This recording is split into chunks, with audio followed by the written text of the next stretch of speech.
An out-of-control forest fire in Portugal this weekend left dozens dead and over 1,000 firefighters struggling to control the damage. The death toll from this fire at present is 61, and officials say that they expect the toll to rise because, of course, there are areas that they can't even search for people. We're going to show you, I believe we have some video which gives you an idea of the severity of this fire.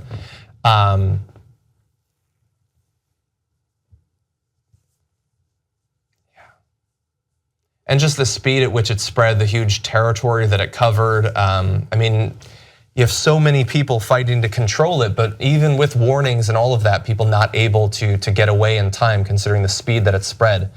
Half of the people killed died in their cars after being hemmed in by the flames while driving along a road through the densely forested area, which is just difficult to even think about. Officials said they had found 17 bodies near the road, possibly those of people who had tried to escape on foot once they realized there was no way to continue driving.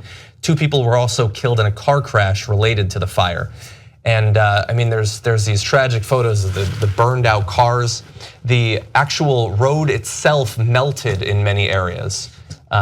Meaning that theoretically, if the fire got ahead of you, you literally couldn't drive on it. Stunning photograph. Any other time, if you didn't know it was going, you'd think that was beautiful. It's just amazing. Yeah, there was actually quite a bit of great photography coming out of that, documenting this tragedy.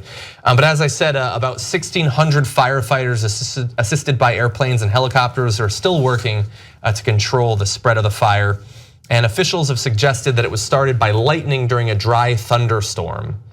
The Portugal Judicial Police National Director said everything points very clearly toward natural causes. Well, they have had these periods of prolonged heat. That's what they're going through now, right? Well above what they would expect. And you add into that tinder dry condition, the dry lightning, and then you've got this, presuming that's what it is. But there's also a component of how are they managing the forest down there? Right. How are they managing these? This is such a fuel-rich area, and the way to manage it is in a very specific way. I mean, you have to do this constantly to decrease the danger, in effect. And by the way, not just the danger of fire, but just how you manage the forest in terms of parasites and issues that might arise beyond the fire. So I think there's some questions as to forest management when it comes to this situation in Portugal particularly. And it also makes you realize because I read that too, and it's important. And I mean, you know all about the weather, Mark, and you know, I would never think of dry lightning, like a thunderstorm unaccompanied by rain, and that what a hazard that obviously is. But is it a thunderstorm if there's no rain, or is it just thunder? It's a thunderstorm. Oh, it is. And dry lightning is fairly common. I mean, you find it in the desert quite a bit. But also it makes you realize, like, the United States and Canada, they must do a pretty great job, even though obviously there are fires, with forest management compared to some of these other countries. I mean, I think compared to Portugal, most certainly, yeah.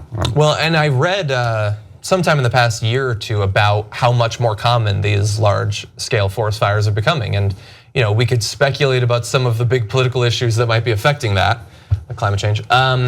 But yeah, as important as the forest management is, I mean, this is something that likely is going to take on increased importance. I mean, areas like Portugal, obviously, but I know that the San Diego, like the Southern California areas, had quite a few fires I've driven through and seen still smoldering fires on the sides of the roads. Obviously not anywhere like this, but if you look up the stats in North America, it's gotten bad over the past few years, and it's likely to continue down that path. And by the way, just the last thing, because you did mention climate change, the amplification of these episodes is the very definition of what climate change will do, as far as you can see the effects on the planet. Meaning, when you talk to people who go, well, man, I don't know, I mean, the planet's always changing. It's cold today, where's your global warming now? No, the colds will get colder, the warms get warmer, the heat, and this intense heat that produces these kinds of situations, the kind that John's talking about, the sort that Michael referenced, you're going to become more commonplace. The hurricanes are going to become more intense.